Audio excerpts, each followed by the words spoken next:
اور جب میں بیمار ہوتا ہوں تو وہی مجھے شفا دیتا ہے۔ اور ایوب کو یاد کیجیے جب اس نے اپنے رب کو پکارا کہ مجھے تکلیف پہنچی ہے اور تو سب رحم کرنے والوں سے زیادہ رحم کرنے والا ہے، تو ہم نے اس کی دعا قبول کر لی۔ پھر جو کچھ اسے تکلیف تھی وہ ہم نے دور کر دی، اور ہم نے اسے اس کے اہل و عیال اور ان کی مانند ان کے ساتھ مزید بھی اپنے پاس سے بطور رحمت عطا کیے اور عبادت کرنے والوں کے لیے نصیحت کے طور پر۔ ایوب علیہ السلام اللہ سبحانہ تعالیٰ کے برگزیدہ نبی تھے۔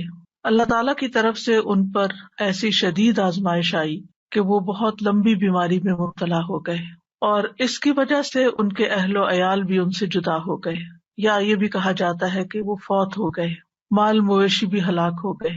لیکن ایوب علیہ السلام نے ہر مصیبت پر صبر کیا، اپنے رب پر بھروسہ کیا، کوئی شکوہ نہیں کیا، کوئی واویلا نہیں کیا، کوئی شکایت نہیں کی۔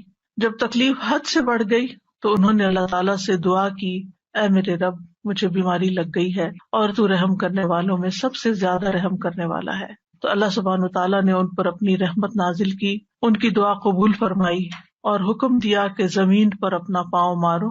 انہوں نے پاؤں مارا تو ٹھنڈے پانی کا چشمہ نمودار ہو گیا۔ حکم ہوا کہ اسے پیو اور اس سے غسل کرو۔ وہ مبارک پانی پینے اور اس پانی کے ساتھ غسل کرنے سے ان کی ساری بیماری دور ہو گئی، یعنی پانی ان کے لیے شفا کا باعث بن گیا اللہ کے اذن سے، اور وہ پوری طرح صحت مند ہو گئے۔ اللہ تعالیٰ نے انہیں ان کے گھر والے بھی عطا فرما دیے اور اتنے ہی اور بھی دے دیے۔ وَأَيُّوبَ إِذْ نَادَى رَبَّهُ، اور ایوب کو یاد کیجیے علیہ السلام جب اس نے اپنے رب کو پکارا۔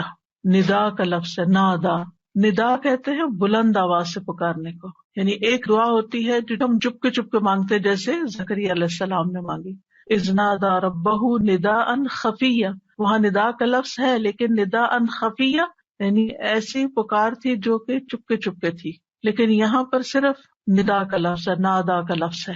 تو انہوں نے اپنے رب کو پکارا۔ دونوں طرح پکارنا چاہیے، دل ہی دل میں، چپ کے اور بلند آواز سے بھی۔ رب ہر طرح سنتا ہے۔ کیا پکار کے کہا؟ انی مسنی الضر، یا رب مجھے تکلیف پہنچی ہے۔ در سے مراد انسان کی جسمانی بدحالی ہے، بیماری، لاغری، بڑھاپا، یہ سب چیزیں در میں آتی ہیں۔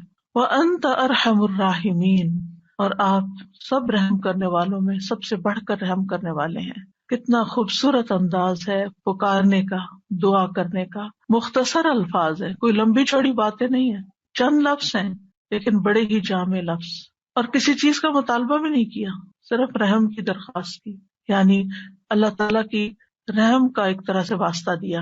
وَأَنْتَ أَرْحَمُ الرَّاحِمِينَ، تو کیا ہوا نتیجہ؟ فَاسْتَجَبْنَا لَهُ، ہم نے اس کی دعا قبول کر لی۔